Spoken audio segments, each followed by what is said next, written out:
Ada banyak pertanyaan yang masuk kepada kami, YAICI atau Yayasan Abipraya Insan Cendekia Indonesia, sejak kami memulai edukasi tentang bahaya konsumsi kental manis oleh anak, terutama pada balita dalam 4 tahun terakhir belakangan ini. Kenapa sih YAICI memberi perhatian lebih terhadap masalah ini? Awal tahun 2018, kita digemparkan oleh berita gizi buruk di Asmat, Papua, dan di beberapa wilayah di Indonesia. Kejadian ini bahkan sampai dimasuk kategorikan sebagai kejadian luar biasa. PBB bahkan menyebut peristiwa ini sebagai insiden tragis. Sebab gizi buruk terjadi pada negara di tengah perkembangan ekonomi yang baik dan sumber daya yang melimpah. Tidak hanya di Asmat, sejumlah daerah lain di Indonesia juga melaporkan kejadian gizi buruk. Konawe, kabupaten di Sulawesi Tenggara, mencatatkan kejadian gizi buruk yang dirawat di rumah sakit setempat atas nama Arisandi usia 10 bulan, Adam Saputra usia 7 bulan, dan Muharam berumur 4 bulan. Kemudian menyusul Fania usia 10 bulan dari kota Batam. Jumlahnya mungkin segelintir jika dibandingkan angka korban di Asmat, Papua. Namun yang menarik di sini adalah penyebabnya. Anak-anak ini telah mengkonsumsi kental manis sejak usia dini. Arisandi di Konawe bahkan nyawanya sampai tak tertolong. Apa yang salah dengan mengkonsumsi kental manis? Terutama bagi ibu keluarga yang memberikan susu kental manis, hampir pasti anaknya jadi gemuk. Kelihatannya gemuk, padahal proteinnya kurang. Sehingga pembentukan neurodevelopment otaknya yang untuk myelinisasi, perluasan cabang, dan memperkuat motor and plate terganggu. Sehingga walaupun badannya besar, otaknya nyaris tidak berkualitas. Susu kental manis itu adalah susu sapi, tetapi dikeluarkan airnya. Kemudian ditambahkan komponen gula, komponen natrium yang tadi saya bilang 21 gram per 100 ml ya, ditambah dengan 15 mg natriumnya, dan itu sama saja dengan membuat kental, konsistensi kental, sehingga kita melihatnya seperti kental. Nah, kemudian dikasih air nanti ya, supaya seperti susu, seperti air. Susu kental manis memang diperuntukkan sebagai industri makanan dan minuman. Kita banyak sekali lah makanan-makanan yang digunakan dengan susu kental manis. Hampir semua yang namanya sirup di pinggir-pinggir jalan nggak lepas dari susu kental manis ya. Mau makan roti bakar dikasih susu kental manis, kasih sekoteng, es koteng di Bandung itu semua adalah menggunakan susu kental manis. Nah, sebagai makanan bagi orang dewasa tidak ada masalah ya. Tetapi mohon dipahami bahwa proteinnya rendah, tapi karbohidratnya banyak. Bagi yang sudah obesitas, hati-hati aja begitu ya. Konsumsi kental manis memang tidak secara langsung menyebabkan gizi buruk pada anak. Tapi apabila dikonsumsi secara rutin terus-menerus, dapat mengganggu pola makan dan juga asupan gizi. Selain itu, akan membuat anak rentan terhadap penyakit tidak menular, hingga dapat berujung pada Wolff Floating atau gagal tumbuh. Inilah cikal bakal gizi buruk dan stunting. Advokasi mengenai susu kental manis, YAICI telah melakukannya dengan membuka ruang diskusi bersama Kemenkes, IDEI, bahkan BPOM. Dalam forum-forum diskusi tersebut, kami membedah lebih jauh tentang karakteristik, fungsi, dan kandungan gizi yang dikandung oleh susu kental manis tersebut. Dalam diskusi tersebut, dampak yang dikonsumsi bagi anak-anak juga dibahas lebih jauh tentang susu kental manis tersebut. Perlu kami tekankan, selama kami melakukan advokasi, kami tidak ingin menghentikan produsen mengedarkan produknya ke publik. Tapi kami ingin produsen mengedukasi masyarakat dan mereka memberitahu kepada masyarakat dalam bentuk promosi yang lebih sehat. Kami juga ingin mereka menampilkan promosi bahwa SKM itu adalah bukan konsumsi untuk diminum secara langsung, tapi merupakan topping bagi makanan dan pencampur minuman. Perlu diketahui, dari data yang kami kumpulkan, dari YAICI kumpulkan, bahwa selama 1 abad produsen mempromosikan susu kental manis sebagai minuman berenergi bagi keluarga. Selama 1 abad, mereka membentuk persepsi bahwa SKM layak untuk diminum, padahal itu salah sama sekali. Kita bisa melihat iklan-iklan susu kental manis sebelum BPOM mengeluarkan kebijakan tentang label dan penggunaan susu kental manis pada tahun 2018. Iklan-iklan tersebut baik di televisi maupun di media cetak menggambarkan bahwa susu kental manis adalah produk susu yang diperuntukkan bagi anak dan keluarga dan memenuhi kandungan gizi anak.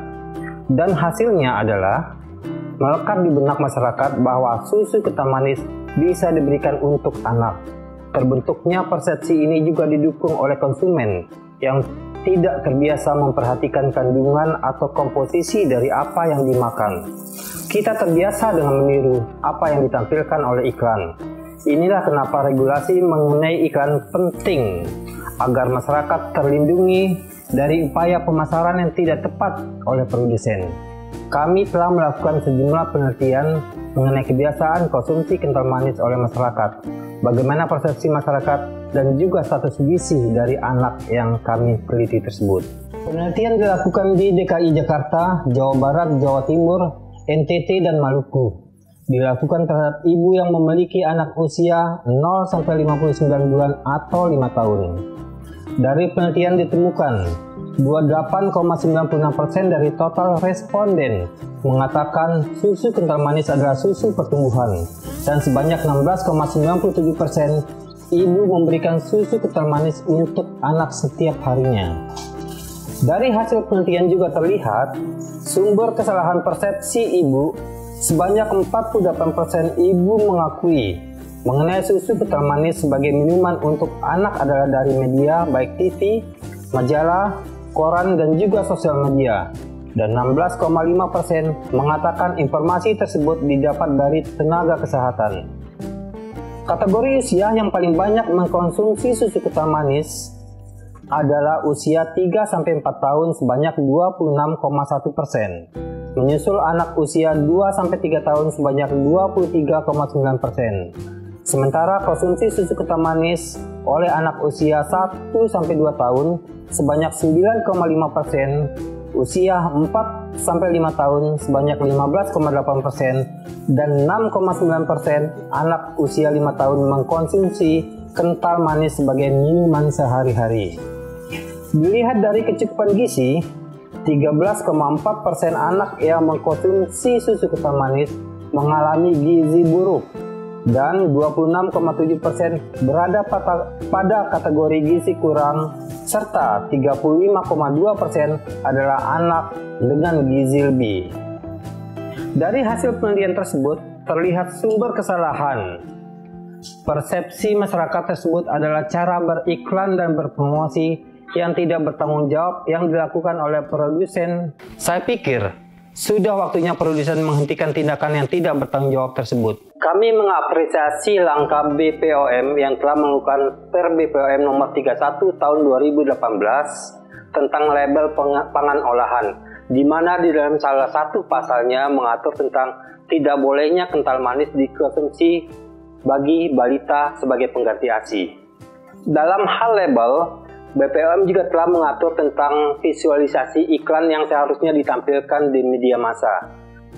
Sebagaimana upaya YAICI bersama seluruh mitra dalam melakukan sosialisasi kepada masyarakat, agar masyarakat memahami apa itu gizi dan menyadari apa yang diberikan kepada anak-anak.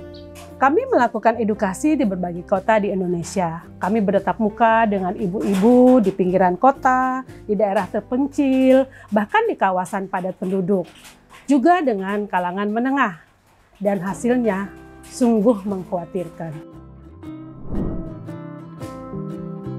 Kadang sekali 3 hari. Sekarang 3 hari. Bisa sebotol kan 1 hari bisa 5 kali, Bu. Jadi kalau satu kaleng ini buat berapa lama? Ya buat jenis beli nih, ntar sore kalau nggak sore pagi beli lagi, Bu.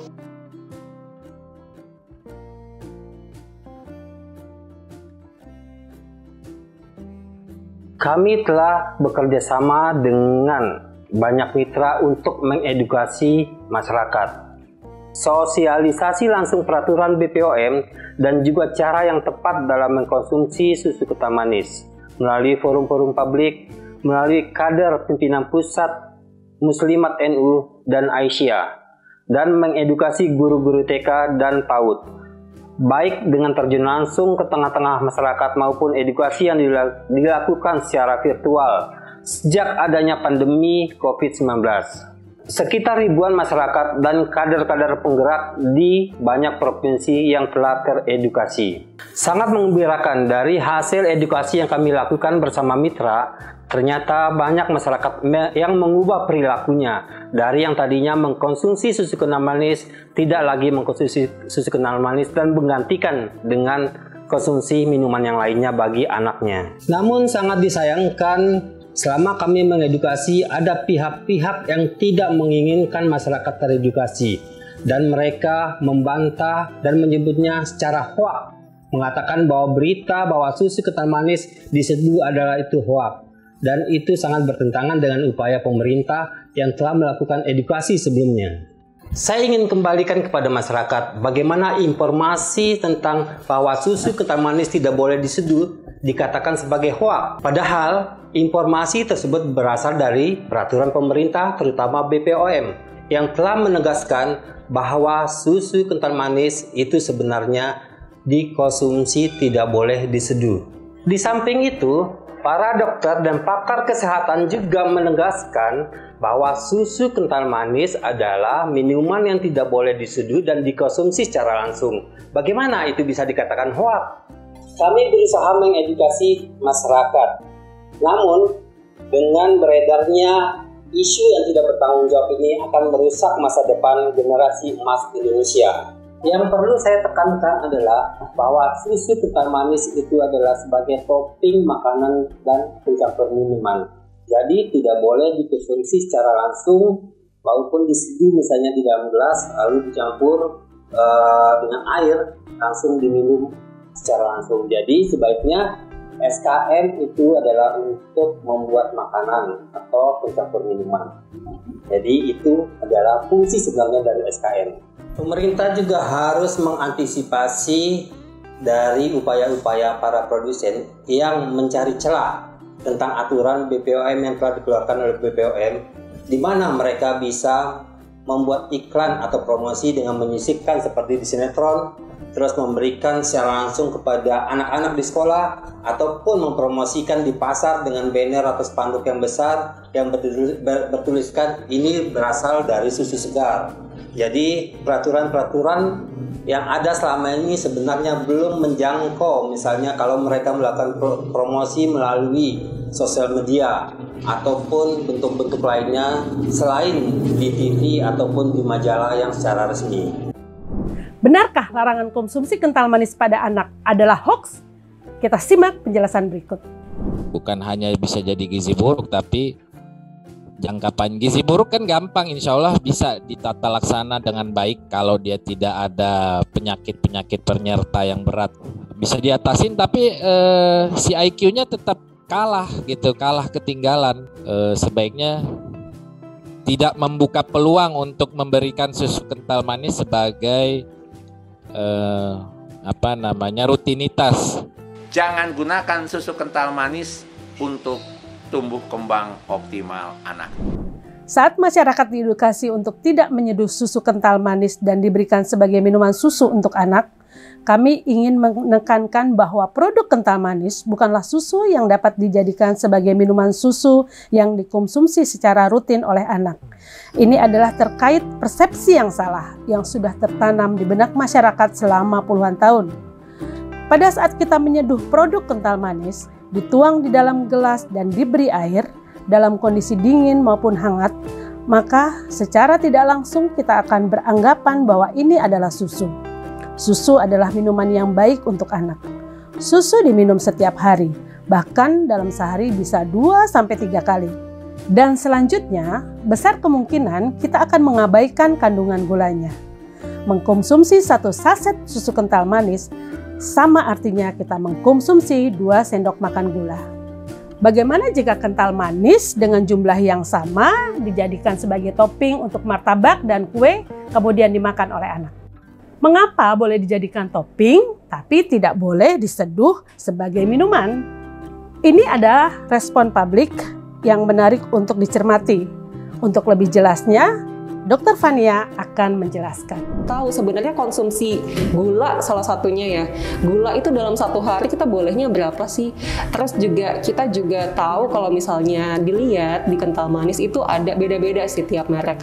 Ada yang dia satu takaran saji itu 20 gram, satu takaran saji 25 gram. Sedangkan kalau misalnya orang dewasa aja perempuan itu bisa ya 6 sendok teh itu kurang lebih sekitar 20 sampai 25. Itu begitu. Kalau misalnya mau dituang ke topping, jadiin topping itu boleh, tapi juga enggak yang tiba-tiba satu, misalnya di toppingnya topping martabak misalnya. Satu martabak kan enggak kita habisin sendiri ya, kalorinya juga berlebihan gitu. Jadi itu yang perlu kita perhatikan. Karena ini tubuh kita, apalagi kalau yang punya anak, itu tubuh anak kita, jadi nanti juga akan jadi generasi penerus bangsa, kita harus jaga gitu, sama-sama jaga. Dan kita juga harus sama-sama tahu kalau saat ini tahun 2021 penyakit tidak menular itu sekarang naik, tapi penyakit yang menular itu sekarang lebih turun. Kecuali kalau terkait dengan menular COVID ya, itu beda konteks, itu pandemi. Tapi yang tidak menular ini, itu yang perlu kita perhatikan. Karena ternyata ketika kita telusuri lagi, memang faktor terbesarnya adalah gaya hidup kita. Salah satunya adalah makanan. Ketika ini memang terlihat, wah secara kandungan misalnya memang tidak baik nih dikonsumsi setiap hari, alangkah baiknya itu juga disampaikan gitu. Jadi memang selain menawarkan tapi juga mengedukasi. Karena kita juga pengen masyarakat Indonesia kan sama-sama aware gitu kan, sama-sama bisa saling belajar satu sama lain. Karena ini juga nanti ujungnya ke depannya adalah kondisi kita semua nih, apakah nanti angka penyakit tidak menular akan meningkat atau enggak, kan kuncinya di kita sekarang. Langkah baik memang tidak selalu harus berjalan dengan mulus, pasti ada hambatan dan rintangan. Namun kami akan terus mengedukasi masyarakat. Kami, YAICI, bersama para mitra yang selama ini telah banyak membantu dan senantiasa mendukung, akan terus berjuang untuk memberikan perlindungan kepada anak-anak, terutama tentang kesehatan anak-anak yang lebih baik. Ini bukan saja menjadi tanggung jawab negara, tapi menjadi tanggung jawab kita semua untuk menciptakan generasi emas anak Indonesia 2045.